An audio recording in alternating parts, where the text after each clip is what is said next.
can't see you. Oh.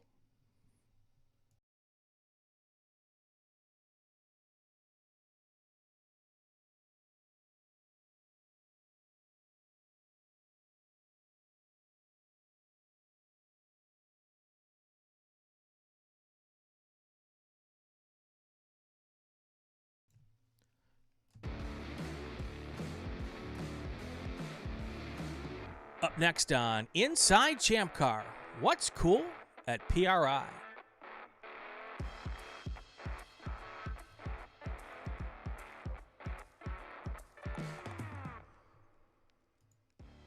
Welcome to this episode of Inside ChampCar. I'm Brian Bielanski, the guy that way. Somewhere. He's Bill Strong. Usually he's up there. Yeah. But he's there this time. We thought we'd spread out a little bit today, and it's we got a lot of room here. Ray Frank was supposed to join us. My shotgun dude is board of directors meeting of some sort. Don't know what's going on. Probably find out when a little pink slip pops up on my Let's hope not. screen now. So Brian, how you doing, buddy? I'm doing great. What's cool at PRI? You know what was cool at PRI? Everybody, because it was freaking cold. 12 degrees on the first day of PRI, which was on Thursday of last week. Windy. Yeah. Of course, inside was nice and toasty warm. And a lot of us, Ray Frank and I and Chelsea Vickery, we attended on Thursday, and we spent the whole day, guess where? Classrooms. Nice. It was awesome. Actually, we every year we go there. Usually Thursday is the sanctioning body stuff that goes on. Sanctioning bodies get together and talk with the tracks and find out what's new and latest and greatest. And obviously, there was a lot to do last year. Last year was all about electric cars. You know what this year was all about? What?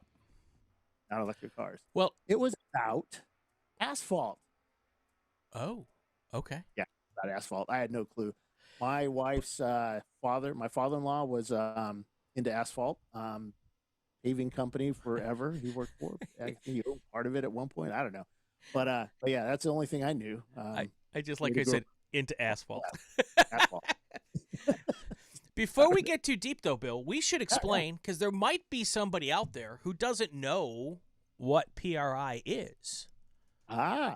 Performance Racing Industry Conference. It's a big. I thought this would be kind of a short show, because isn't the saying is what goes on at PRI stays at PRI? I don't think that's what the saying is, but I got you. Kidding. Yeah, it's a lot of walking, a lot of talking to people, shaking hands. You want to hope that what goes on at PRI doesn't stay at PRI, because hopefully a lot of people go there looking for sponsorship deals and to meet the shakers and the movers in the business and to network and maybe find a new job, and then also find out what the latest and greatest gadgets and doodads are. Yeah.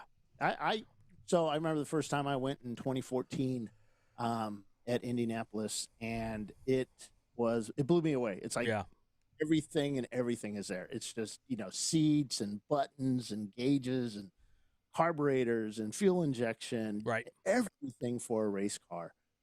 And, you come home with stacks of pamphlets and books, and, reference material and sales and, business. I got stacks and stacks of business cards. And, now the last couple of years, I took a little brief that I'd, a little trolley thing I'd pull around with me, and I'd put, what I found in there. But now it's just, I have contracts and I have, just the real basics in there. I really don't collect anything, though. I did some Hawk brake mints. Those are always good. I love these little things. They come in a little race car. This is my one from last year. Yeah. Yeah, I love those. Talked to Annie last, and talk to her about Hawk brake pads and what's going on in the future with the Hawk and ChampCar. So, I always like going to those shows, and I always wish I wasn't too self-conscious to get one of those little, old lady shopping carts that they take home with them, because you collect a lot of stuff. Yeah. They have bags everywhere that you can pick up. Yeah, but that gets heavy after, the first hour. And they break. Yeah. They break. And Yeah. Tom Beers, want to congratulate you and your wife on your 2-week-old son. Yay! You know that I think she was in labor for like a week, seemed like. But yeah, congratulations, guys. That's awesome. You know the but yeah, it's those little bags. They get heavy. Yeah. They start ripping, and then you're leaving a trail of Willwood brakes pamphlets, and you know, which is always funny. Yeah. So I But ended up having a yeah, backpack. yeah, and that's what I took this year. I had a backpack. Yep. Had my laptop in it. Had a couple contracts we had to go over with some of our sponsors. Got met up with 3/4 of our sponsors. Lifeline was there. Nice. They've got some cool stuff. They've got their really neat and safety items, fire systems and the seatbelts. And their seatbelts are still some of the best out there for a heck of a lot less money than some of those really expensive European ones. And they're super easy to get in and out of. I know a lot of our teams use them. But yeah, saw James Clay, said hi to him real quick. But yeah, it's basically the first couple of days for me is meetings. Met up with Grassroots Motorsports. We had a big long talk. I spent probably way too much money with them. Give Ray the link. I think I have that. Does Ray need the link? I don't know. I'm gonna message it real quick. But yeah, we did that. So let me go over some of the things I learned. Have a little summary here. Oh, he made a cheat sheet. I made a cheat sheet. Yes, I did. Bill and the cheat sheet. Yeah. So, we talked about lithium batteries, and in the past it was always about electric cars, but this year wasn't really about electric cars. It was about the little tiny batteries that our racers are buying and putting in their race cars to start their cars with.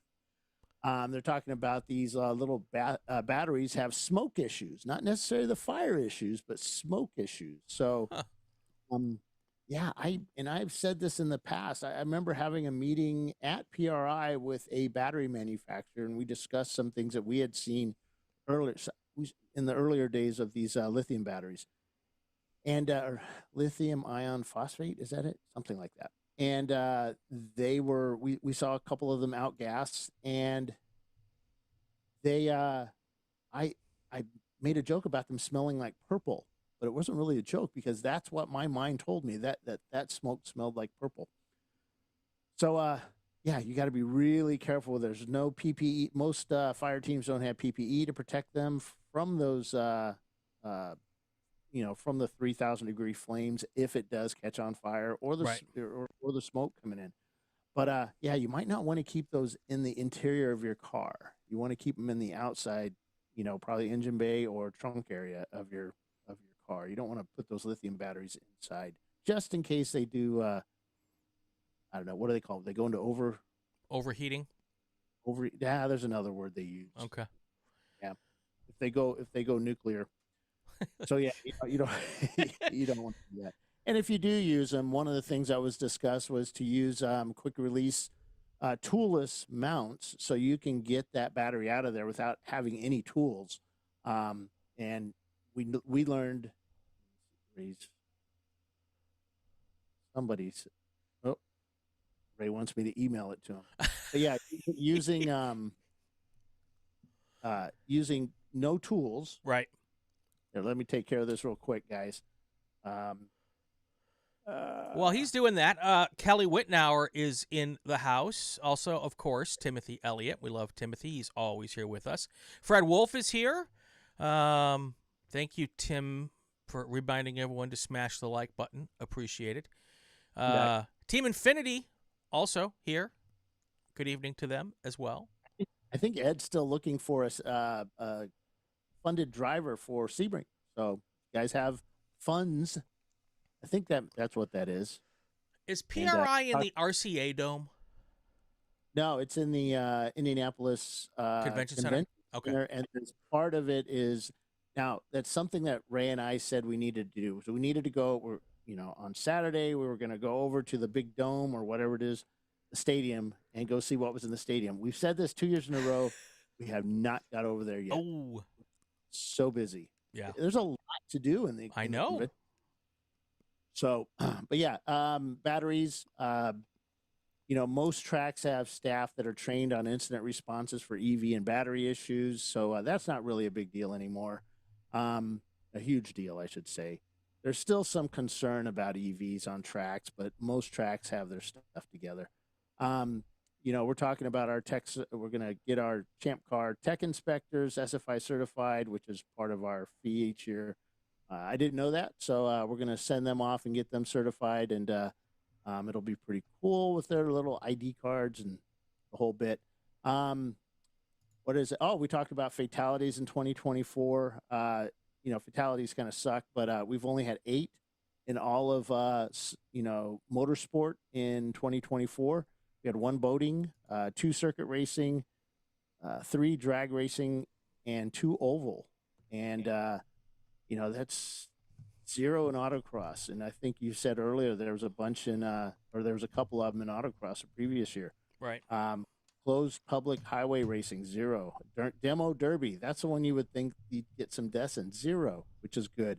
HPDEs, 0. Karting, 0. Land speed record, 0. Off-roading, 0. And rally, 0. And there's a whole other list. And if you ever want to go, I think it's motorsportmemorial.org or something like that. I tried going to it, and it sent me to a placeholder, but it's something like that. One other thing that was brought up was somebody had asked a question about using treatments on suits, and these to make them more flame retardant. Well, SFI did some testing on that, and they found out that sure it does keep it a little more flame retardant, but it fails a heat transfer test and actually reduces the amount of time that before you get a burn. So I'm going to give out a number. It's probably false, but let's say if your suit can last 6 seconds in a fire, it's probably only going to last about 4 seconds, 5 seconds before you get an actual burn. So it's that's don't do that. Always read the instructions on what you can and can't do with the seat or with your suit. There were some questions about, hey, how do you wash them? And basically, I said, go to the manufacturer and ask them. The instructions will be on there. Don't rely on all these companies out there that are trying to sell you product to wash your suit. The manufacturer knows best. So I would suggest doing that. Hey, Ray. Ray, hello there, my buddy. So we're just talking about PRI, and I'm just going through my notes I took at our little meetings, and we're coming up on let's see, the PRI SFI safety meeting. This is this I already went over this. The lithium batteries I went over. The fatality bit, and those statistics were quite eye-opening. Yeah, they really were. The in-depth and stuff that are, data is something that's it's like the written word. When it's there, it's there. It's hard to ignore. One of the screens they showed was the deaths over the last, I think, 20 years and in all of motorsport, and they were pretty freaking high way back in the day. I think up in the 90s at one time per year. Yep. And we had 8, so that was pretty impressive. Then we did some roundtable stuff with tracks. That was interesting. Again, Ray, the early one, they talked about asphalt and less about what we needed to be part of. But later on, the SCCA and ChampCar participated in a sanctioning body meeting, and most of the people in there were tracks and asked, basically they asked us questions. The tracks asked us how they could do things a little better, and we answered truthfully, and they're doing a really good job. Almost all the tracks, and no issues there.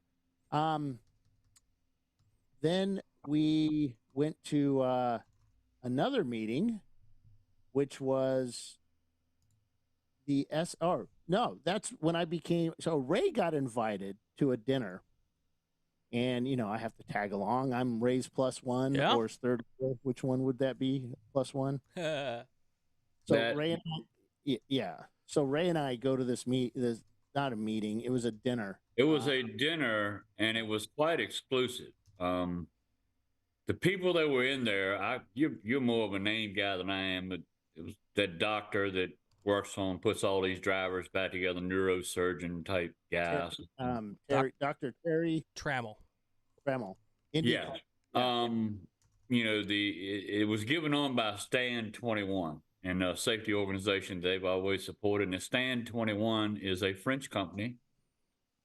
Upper end driver uniforms and gear is what I would say. Mm-hmm. This gentleman brought the Hans into racing in 2 Formula One. And when you're talking to a guy that says and when I told Senna that he could not drive until he put this on. I don't think it was Senna. I think he was talking about somebody else because I don't think Senna died in 93, 94. Well, he was been doing it since the dawn of time, Bill. I mean, it was Ayrton Senna. Yeah. Yeah. Yeah. It was quite humbling. Who was that Top Fuel 3-time? Larry Dixon. Yeah, he was there. Dixon. Yeah. I sat next to the head tech at Bonneville, the Bonneville Salt Flats. Guy's been in the game over there for 40 years, and he's been head tech for 30. So his knowledge base was quite, it was an incredible evening with good food, and the gentleman that got me invited is a veteran, and it seems like everybody here has a story to tell with safety gear and things going on. But it was very, very. I mean, who were some of the other people there, Bill? I mean, it was. Well, let's go back to. Let me make sure we're still streaming. Yeah, let's go back to our friend at the Salt Flats, Bonneville Salt Flats. I think his name's Kevin. Oh gosh, I don't. I didn't come prepared for all the names, but so basically no. So Ray is talking about safety, and we're bringing up the fact that we ChampCar, as in we, are basically a bunch of folks that, hey, we want to go racing. We don't have big shops. We pretty much operate out of our garages or a field, the driveway, and we put our cars together and go race at some of the most iconic tracks in the United States. And he goes, wait, what? And I said, yeah, we're just a bunch of not low lives, but a bunch of, what do you call it? Amateurs. Amateurs. That's the word I was looking for. A bunch of amateurs that put together a race car and go to Daytona, go to Indianapolis, go to Laguna Seca. And he's like, oh my God, you're exactly like our guys, and basically a lot of home built cars. Yes, we found we had a lot in common there, because of the home built and so many different cars, makes, designs. Everybody's got a different idea. Yeah. And that's what we're pretty well known for. Yeah. Yeah. So he got with Ray, and they sat and talked for a bit, and he ended up getting Ray the Bonneville Salt Flats rule book, which I had a quick look at. It was like, wow, this is really well laid out, and it's kind of cool. They have their basic set of rules that you have to go by, and then each class, I think you can bring any car you want to the Bonneville Salt Flats, and they'll make a class for you. Yeah, they have a bone stock class. Yeah. So you have your class, and then there's separate rules in there for your class. Like you have to have this and this and this. So that was just really well laid out. But being able to look at how they've, things they found, and like Ray comments about how we've found, not just recently, but since the dawn of ChampCar, teams that just have cars built by, not necessarily them, but maybe somebody else, where they didn't get 100% weld on the roll cages. And this is something that's an issue, not just with ChampCar, but other race series as well. And I don't really want to get into the details of that, which we found out, but there's just, there's an issue out there. And it's one of those things that Ray and his crew have done really, really well at finding and sorting out and getting fixed in our series. So And I think other series are looking at that, and hopefully they'll be doing the same thing. Yeah. Right. Well, I'm gonna take Phil rubbed a many a weld too. It all started with him, Phil and Dan. I mean, they were the ones that broke out the mirrors and started looking above the cages and cell phones and stuff. So it isn't like I said, "Hey, let's do this." It was for us pretty well led at the beginning that we want to make sure these cages are welded up, and it's gotten to the point where it's not just 1, 2, 5, 10, 20, 30, 40. We're now coming on 50 some cars we found down through the years that are a little quarter-inch plates. That isn't much, but half inch, inch and a half, 2 inch. This one car that got us invited to this dinner was missing a good 9 inches of weld throughout the cage. And the gentleman said once he investigated, he found 16 places on his cage Wow. that was not a complete weld. So that car, has numbers in it, and it has stickers on it from a lot of different racing things. And it's been a race car for 10 years, and it's been here, and it's been there, and it's done this, and it's done that. But it's a very dangerous automobile. And this gentleman bought the car to come racing ChampCar. Gets to us, and it's like, oh my, yeah, it's actually to the point of laziness. I don't know what it is. It's just criminal, actually. I mean, if this car would have ever had some of those big hits that we'd see, thank the Lord, not very often, but bad stuff happens quick. So Yeah, and it's how you go about testing them. I mean, we have everything from a sonic tester, so we can tell how thick the bar is. Heck, one year, I think it was at Barber a few years ago, we were able to tell that a guy had ground down his bar, the door bars, and we were able to see that it was pretty thin where he'd ground it down and welded a bunch of bars together to make it fit. And because of that, I think it failed the door bar test there. But we can test the thickness of the metals. We can look. We have enough tools, mirrors, flashlights.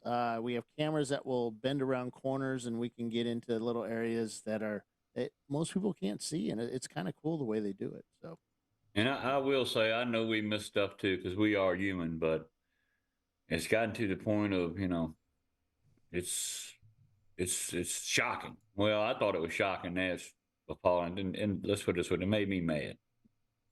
So yeah, I mean that's so.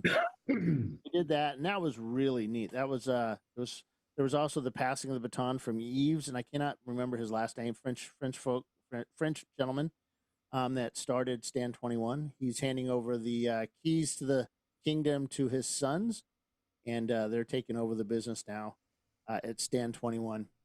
So that was kind of cool to be part of that. And they brought a real French running baton, used for the relays. Yeah, they brought one of those from the Olympics. The Olympics, yeah. Cool. So that was kind of cool. Earlier in the day, we got to talk to Mike Cobb from the SCCA and John Doonan from IMSA. We pulled them off to the side and talked to them, and that was cool. Mike and I had a really good conversation, and I know our safety guys are going to be in contact with each other here soon to talk about certain things and, to get everybody on the same page and understand what we're doing and what they're doing, and hopefully make the sport safer, which is always good. Yeah. Talk to David Green, was a Busch champion in NASCAR and stuff. But he's a safety guy in NASCAR. He's the guy that checks all the data and measures this and that, and actually goes and looks at the cars when they come off the track. Yeah, it was so enlightening. Everything we went, it was just so much knowledge there. Yeah, the NASCAR thing was really cool. I mean, that was mainly it's the amount of data that NASCAR is pulling from cars is just crazy. I mean, it's just think 40, 50 years ago, it was a carburetor and a driver with a cigarette lighter in the car. Now it's not even close to that. It's a lot of data. But yeah, it's there's a lot going on the safety side. We talked about some sensors that they have and Flagtronics has in their system. And I know we're going to be looking at how we can use that data for when we have incidences and to help better prepare the safety folks, and also look to see how the safety stuff is, the safety items are working in the race cars. So that was kind of something we talked about. And then I think what did we do next? We went. I went around and talked to some vendors, and you went around and looked at some more stuff at the track. And then Saturday, was free forming, and we got to walk the whole arena or the convention center. We talked to a lot of folks out there. You know what's a little weird, Ray, is when we walk up and say, "Hey, we're Bill Strong with ChampCar, Ray Frank with ChampCar," and they go, "Oh, we know who you are." And then you think, "Oh, you know who ChampCar is?" No, we know who you are. That's the weirdest thing ever. It's like there's no. It's pretty crazy. You're sitting there talking to multi-top fuel champions, and oh gosh, I talked to so many people. Farm truck. I don't even know who those guys are. An Asian and yeah. And I don't mean just shake your hand and say, "Hey man, how you doing? Nice to meet you." I'm talking about they're going like Daytona. You're going around Daytona doing what? How many cars? You did what? Yeah. And who knows? They may be coming to join in some fun. You never know. I mean, we've definitely had some YouTubers join us in the past 20, 15 years have been doing this now. Yeah. Yeah. I remember telling myself a little while, or on Saturday morning, I gotta find Mike Kojima. He's kind of the guy that got me into all this racing stuff. I was a street guy, just carburetor here, paint job there, spray can here, and Mike's the one that got me kind of when he worked at TRD. I bought a Corolla GTS, and Mike actually got me pointed in the right direction. Got find an autocross and go do this and get off the street and Mike, I talked to Mike about doing some stuff for us, so we'll see what happens, and hopefully we'll be able to work with Mike in the future here with ChampCar. And Brian, have you been to a PRI? I have not. You've been to SEMA though, right? I have not. You haven't been to SEMA? Okay. No. Well, I was going to try to describe to you. It's like 4,000 vendor spots there. Yeah. No, I've wanted to go to SEMA for a while. It's just one of those things, and you guys know it. You guys, and we all travel so much during the year to go to races. When it comes time to this time of year, I kind of have to feel like I need to spend time with my family to make up for all the time I'm not around. So, yeah. But I would love to go and check out, I think the one thing I want to do is I want to go to both shows and podcast from the shows, because I think there's lots of opportunities to pull people aside and do shows. Well, it's every gamut of racing you can do. I mean, from the video aspects. I mean, what Mav TV that was there? What is it? What's the round TV? They own Race My Laps now. Or no, Race Monitor. Oh, Race Flow TV, right? Yeah, right. Flow. They were there, which sat and talked to them for a long time. It's just crazy. I mean, you turn around to Antoine Brown right here. You can sit there and say hey to him. And we're probably going to be sending our content to PowerTube TV, and I got a whole bunch of business cards here. The important ones. Everybody's business card was important. But yeah, we got to talk to a bunch of tracks. We had a really good meeting with Lime Rock, and Motorsport Park Hastings. If you guys remember going to Hastings, right? Great little track. Lots of folks. Even this is what's cool. I'm walking around. We're over in the tool section, and there's this young man. His name is Harrison Holbert. Hands me his card. Harrison Holbert from Purdue University. He's in their motorsports program. He's a motorsports engineering student at Purdue, and he's looking for work. Looking to do what do they call that when the college student internship? Work? Yeah, internship.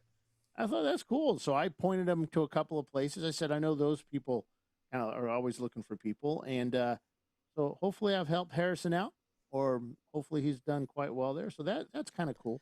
ChampCar internship would be great. Yeah. But he's more engineering side. So, Ray Frank is a wealth of knowledge. He is. Very much so. Ray's like, what are you getting me into? Shut up, Brian.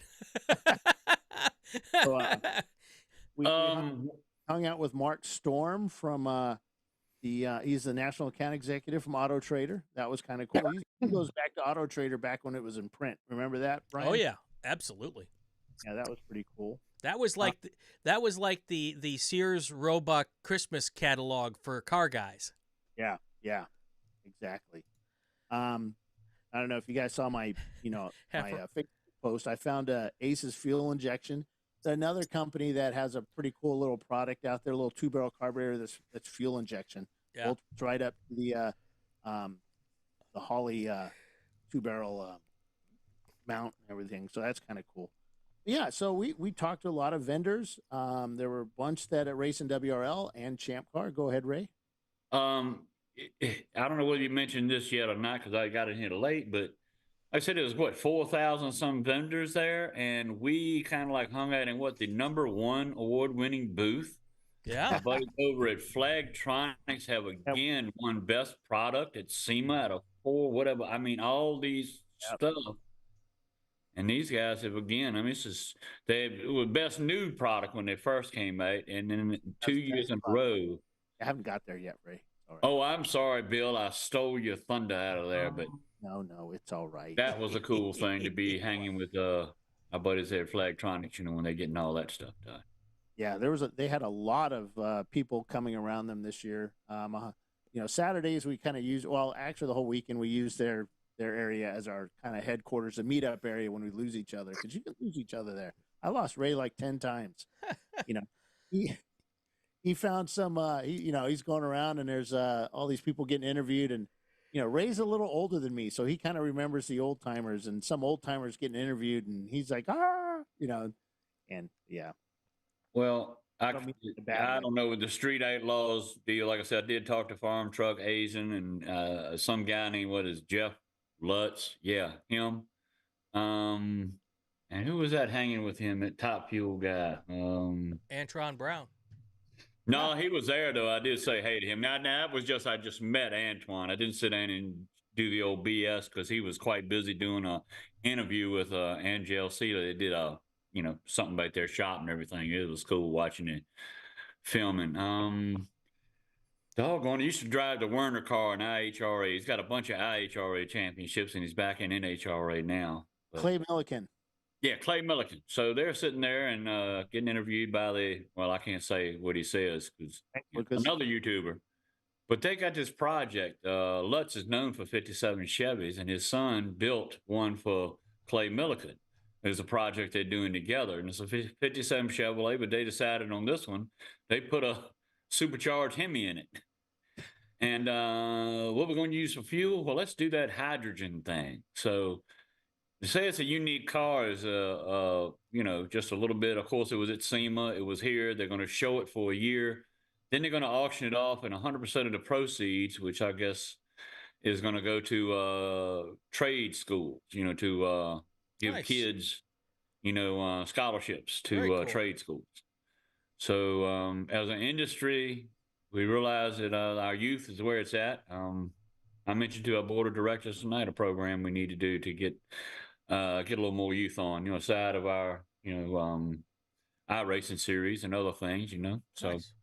Yeah, so about that, it's the good segue into it. Before we segue, ahead. First Lucas Ray dropped the Clay Milliken name, so thank you for that. Yep. Also, TCR was asking before we move on from Flagtronics, are you guys going to switch over and start using the driver IDs next year? All right, so let's talk about Flagtronics real quick. Let's get that out of the way. Great product, won all kinds of awards this past weekend, certificates, little glass award. I mean, they're pretty awesome product. They brought out they brought out the prototypes for the first time of the rental units that we're going to have, which is a all-in-one unit. It has a charger on it, built-in antennas, batteries a whole bit. She'll last the whole weekend. Those are the ones that we're going to be used for renting out instead of normal ones. You'll just suction cup it up to the window. Not really the window. We'll probably have a roll cage mount for it. That's what we're going to be renting out in the future. Probably in about 6 months or so, we'll start seeing those come into ChampCar. Now, as another thing, the prices are going to go up January 1 on the FT200s. When you buy them after January, they're going to cost you $299.99 from $249.99 what they are now. But you're also going to get the CAN bus cable with it from now on. Not the regular cable is not going to be an option. It's only going to be CAN bus from now on. Right now, they're $249.99 and $10 for the CAN bus. We really suggest if you're going to get a Flagtronics unit, you're on the fence, get it now. They've got plenty in stock, and get it with the CAN bus cable. And the reason you want it with the CAN bus cable is that you'll be able to adapt up to whatever options they come out with. What's being mentioned right now is the driver ID. That is required, to get the driver ID, other bits for it, you have to have the CAN bus cable. So save yourself a few bucks up front, have it ready to go, buy the bits you need for the driver ID, and just plug it in and go.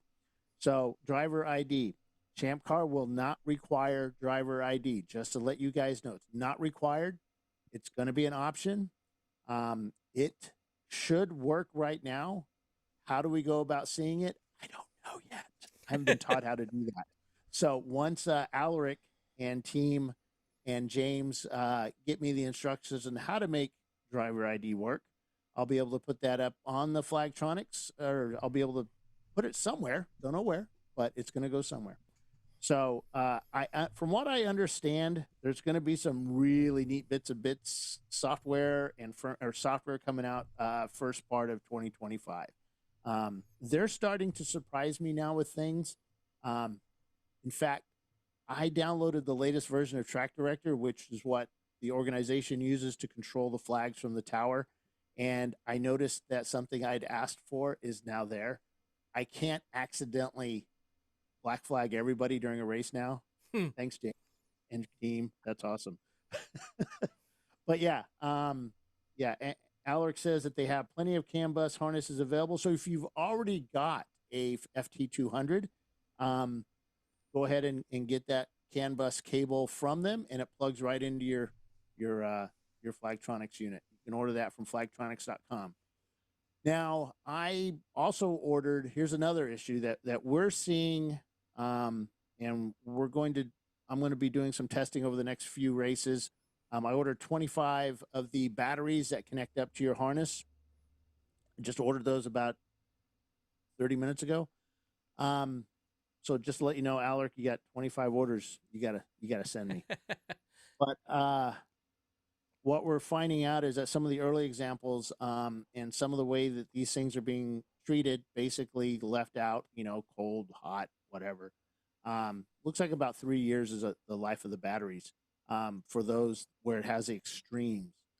If it's left in a shop, always powered, always charged up, they're lasting a heck of a lot longer. I have one I've had since day one. It's still going strong. But I will have batteries just in case to replace the ones that are faulty. But I would like to ask you this, and you guys have to work with me. And I know we only have about maybe 50 people watching or listening right now. But I ask that you pre-charge your FT200. How do you pre-charge it? You take that USB cord that will be into the cable that you plug in to do your firmware updates. Please plug that into a charger of some sort to get it fully charged. It can take 24 hours to charge it, or less, maybe half a day, maybe 30 minutes. I don't know. Just charge it, and then hit the off button on the top button that turns it off, and before you go to the track. So please pre-charge it when you get to the track. When you get to the track, if you're going on and not turning it on and off, when you're done, please you turn off that race car. Please just plug it into USB battery charger or something. Charge it before the race. What's happening is we're seeing guys that they come to the track Saturday morning for the race. They head on out.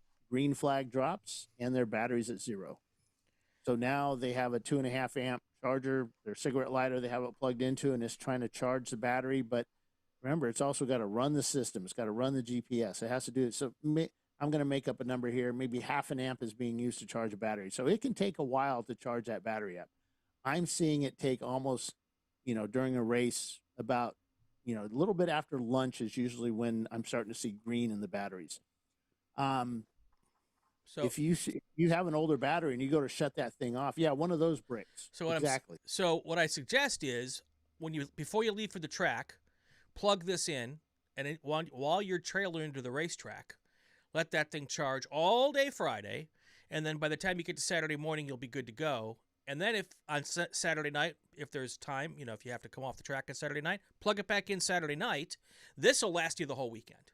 Right. Without any problems for that little thing. Yeah. And to be clear, Bill said push the button on the top. It's not the little black button thing sticking up on the top there. That's the antenna. He's talking about there's two buttons on it. The upper button, you push and hold it, and that's what turns it off. Yeah. We got a unit. Yeah. So this guy right here, just turn that off. You'll hold that button down, and it'll shut off. Not the little black nibbly thing on top. That is the antenna. Don't press that. That's an antenna. That's really important. That's how. And then here's the battery brick I was referring to. And what we're talking about, that's this battery here on the cable. So there may be some that are just so degraded it won't charge, and we'll be able to see that in the tower, and we'll be able to find out. So we have Flagtronics has made us some software that actually monitors all that for us, which is kind of cool. And we'll be able to help you replace those, and they're like $10. So ChampCar will have 25 of those, and we'll keep a good stock of those, and you'll be able to go to registration, $10, and it easily comes apart. It's got a little connector here. Just disconnect that, cut the zip ties, and put your battery on and re-zip tie it down. Super easy, and we'll get some instructions together for all that for you guys. But enough of batteries. So. I probably give you a ton of wrong information. Alec will yell at me later. But we're getting this thing to where it's super reliable now. We're not having to put out so many firmware updates. And I know every race I go around and ask people to do their firmware updates, but that's because we're trying to get everybody updated with these little tweaks that ChampCar is having done up for us. And even some, there's been some major ones that some changes, and part of them is the driver ID, and that could be a big deal. We're not going to, we are not going to require it. There are other series that are going to require it, but it's going to be a nice little option. So some teams will want to use it. How we display that information, don't know yet. Again, I haven't been taught all that stuff yet, but we'll get it out. So Ed asked, does the new CAN bus harness have a new battery in it? And Alaric says yes. So that's one way to get yourself a new battery. Just buy the CAN bus harness. Yep. Does the CAN bus harness power the? So you're drawing power off the can rather than having to have another. No, it's just a new harness. It has a different connector that you can plug in the accessories that you're going to get later on. Okay, so you still have to have the unit powered into the car somehow. Yep. Same ways you always have. All right, I got you. It's ready to go, ready to plug and play. Yep. Got all the terminations and everything. Very cool. Yeah. So, yeah, that's big news. And Flagtronics, I don't know what I can say. I'm just not going to say anything. They made me sign an NDA recently. Oh, I gotta be careful what I say now. So shut up, Bill. I know. That's my job is to keep you screwing up the NDAs. There was a lot of people talking about Flagtronics. There's a lot of folks that came over and, they have got the system. Tracks are getting it. It's being pre-installed at tracks, which is really cool. And basically it's going to be one of those, we just show up, plug in the laptop, and boom, we've got Flagtronics up and working, which makes Jimmy's life so much easier. And like Jimmy having an easy life, truly. So, but yeah. All right. So next was Ray. Did you feel a little bit out of our league when we met some of these people? When we went to some of that dinner. I mean, it was like, holy cow, look at all these people. What, we're just absolutely. I mean, we're just little ChampCar. I mean, yeah, but it amazes me how respected we are. I mean, I guess we're known for putting on a good race, and so many, I guess, pros and stuff have visited us throughout the years that, I mean, it's pretty cool. The head of the SCCA president, you talk to him for a while. I mean, it's really incredible. It's quite humbling. I mean, world top fuel champions and all these people that have done all this, and I don't know whether he went to the Stand 21 display, but the evolution of the Hans and everything that he had there, it was something. Just look at what it started as to what it and what it's evolved to, and what all it's done for. Like I said, that chart we saw, you could tell a difference right there when the Hans was introduced. So yeah, it is very humbling, and yeah, no, inadequate. Yeah, I don't know. I mean, you know me, I think I'm a pretty cool guy. So, uh, I don't know. I was just, and we were talking about this before with Brian, Yeah. or was just kind of blown away by, that people knew who we were and knew of our organization and knew of our racers, and like you said, well respected, and that kind of just, we, I don't know. I just think we're, that they're at this level and we're way down here, but in reality, we're all in this together. We're all going Well, after the same thing, which is providing an avenue for people to go racing, yeah, despite no matter how much money you and I think the other thing that plays into that, guys, is I've hung out with drivers and teams and owners and all different levels of this sport, and told them about the stuff that I do and everything, and they all started where we are, and they've have. all come up through the ranks in some form or fashion. And now with the social media and ChampCar Live and the fact that your races are on the YouTube, I'm going to sound like an old guy for a second. Now there's a chance for everybody to kind of click around and find something. But I think what it really comes down to is that, everybody started either their local short track, or they started at their local level regional road race, or their Saturday night drag racing at their local drag strip. So they all kind of relate to the product that we all put out there, because they all started somehow through where we are. And I think that plays a lot into it. And I remember back in the day when John Condren, the founder, would get up there and say, nobody's looking for anybody out of ChampCar to be the next latest and greatest Bull. IMSA driver. But the funny thing is, we have now, Yep. over the last 15 years, had drivers win at the what do you call that thing in France, the Le Mans 24. That thing in France.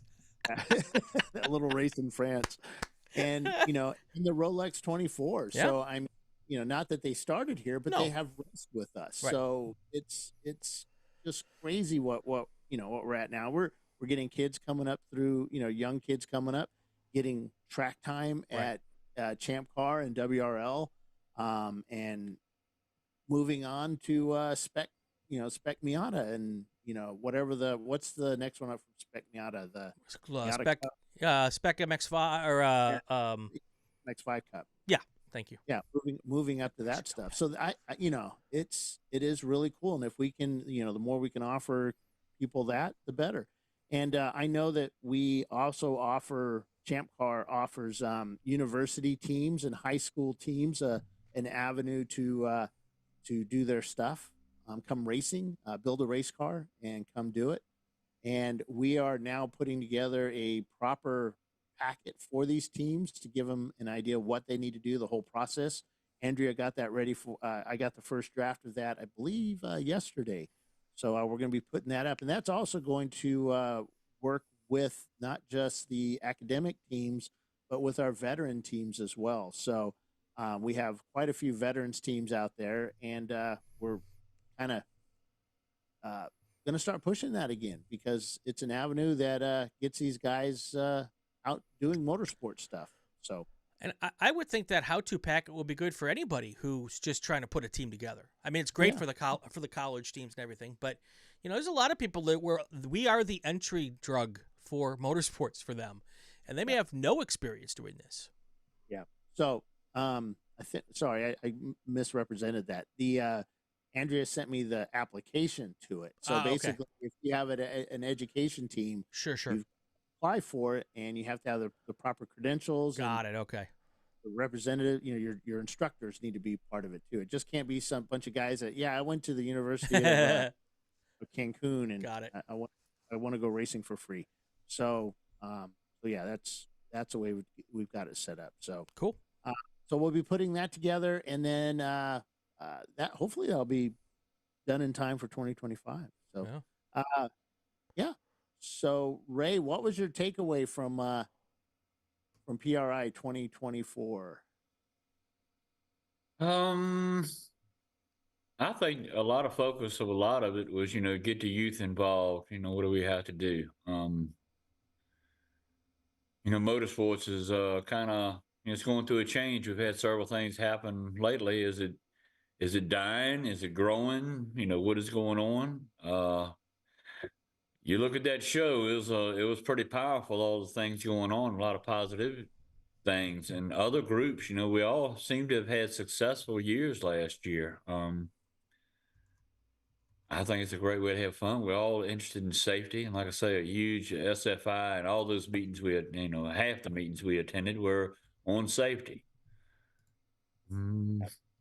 It's just it is so much knowledge there and so much opportunity to help everybody grow. What is that thing? Rising tide floats all boats, or raises all boats. Rising, yeah.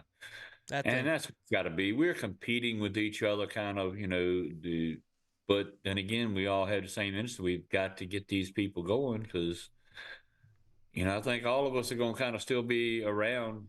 We're going to butt heads or we're going to try to find common ground, and SCCA, I mean, we really talked to a lot of different SCCA officials in a lot of different ways. And I think they want to work with us. We know we have to work with them. I mean, they're flagging, and we have to use so many facets of things that they do or have done that Well, they're I don't think a lot of people know that where the SCCA stands in racing in the United States. I mean, it is it's part of what? How do you pronounce that, ASUS Brian?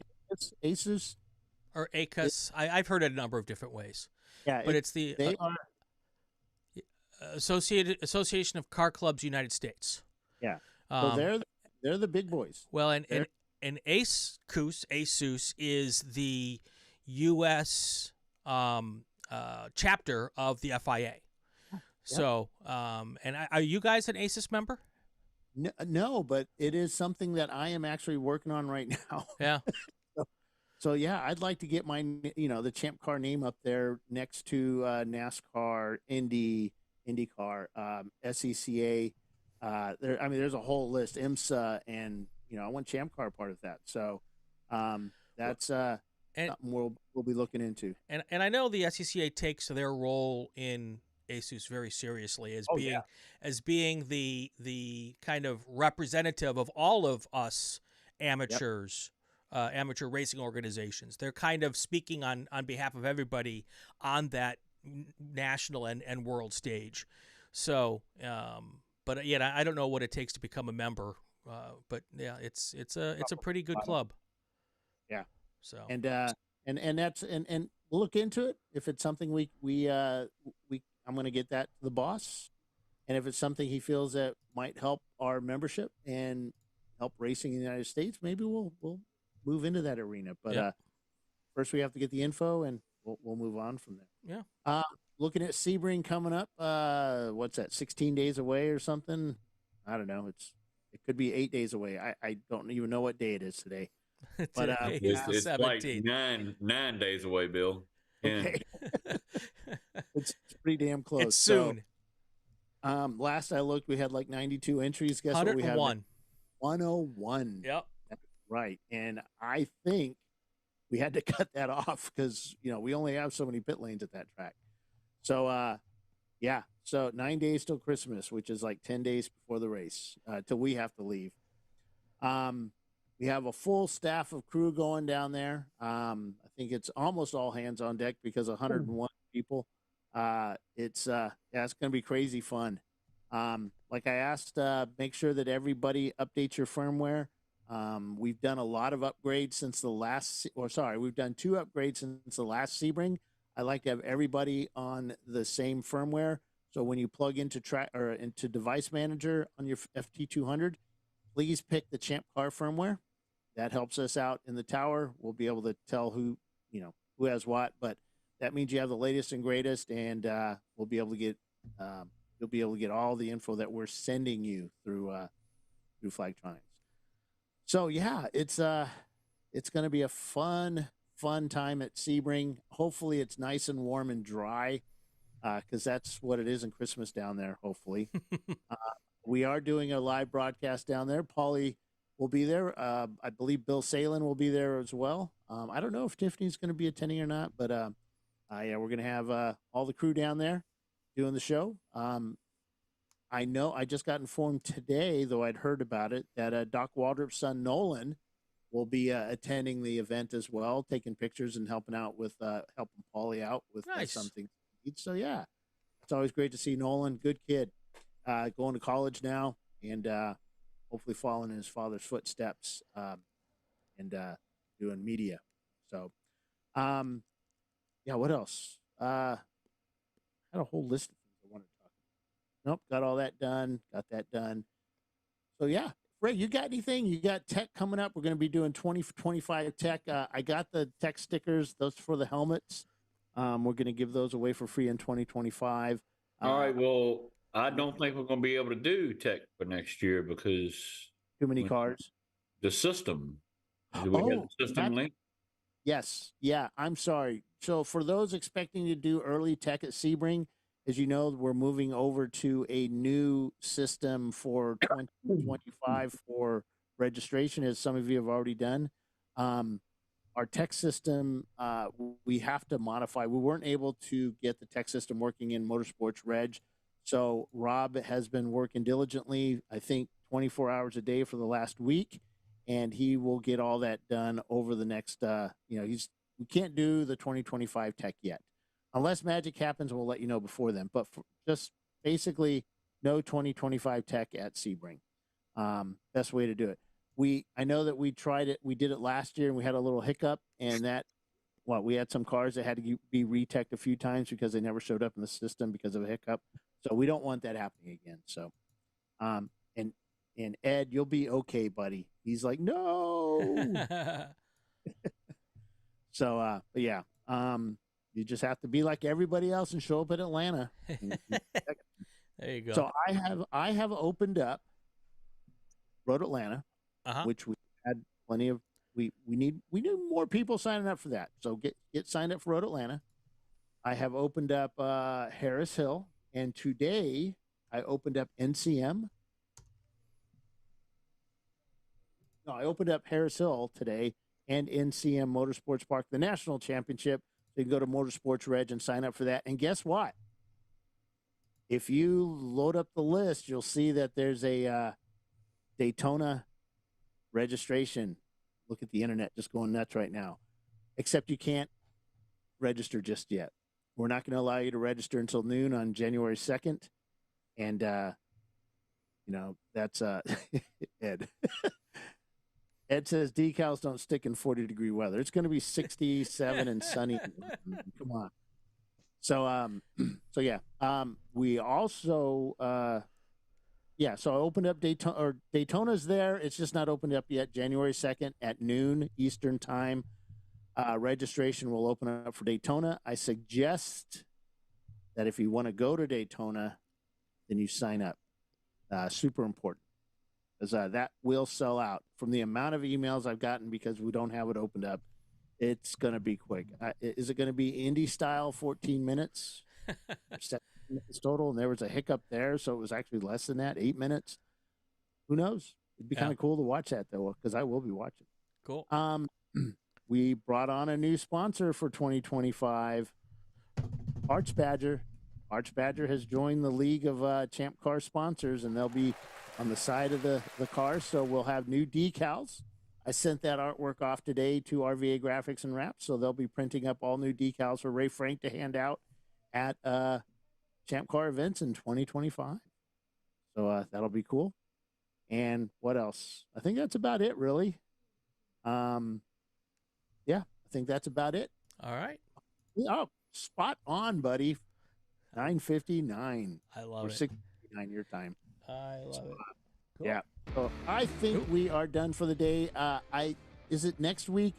Christmas is on Tuesday. It is. Christmas Eve. Yeah, we're not going to have a show next week. So we will see you guys after that. It will be New Year's Eve. We'll be on next show. Yeah. We can do a New Year's Eve show. All right. I'm done. Where are you going anywhere? No, I'm just going to be waiting for the Dick Clark's Rockin' New Year's, which is now Ryan Seacrest. I stood right next to Dick Clark. I mean, shoulder to shoulder with him, way back. Gosh, this was, I think, back in the 80s. You were on the show with the Beatles, right? No, not that. He was actually at Charlotte Motor Speedway. Okay. And dude could wear some makeup, man. I'm going to tell you. Pancake makeup. Yeah. Pancake day. Yep. Did you ever wear pancake makeup there, Brian? You were a TV guy. I am not going to answer that question. Just all I will say is that I am in autumn. Okay. All right. Because, you had to. No, you had to. You had to. And that's going to do it for another episode of Inside ChampCar. Like what you heard, subscribe to the podcast. You won't miss any episodes. Also, be great if you share it on your social media channels. Comment on the ChampCar Facebook page, especially if it's a good one. Have yourself a great week, a great Christmas. We'll see you in 2025. I'm Brian Bielanski. He's Bill Strong. Ray Frank is the star of this show. We'll see you next time, everybody. Have yourself a great couple of weeks. Go have fun with cars. Happy holidays, folks.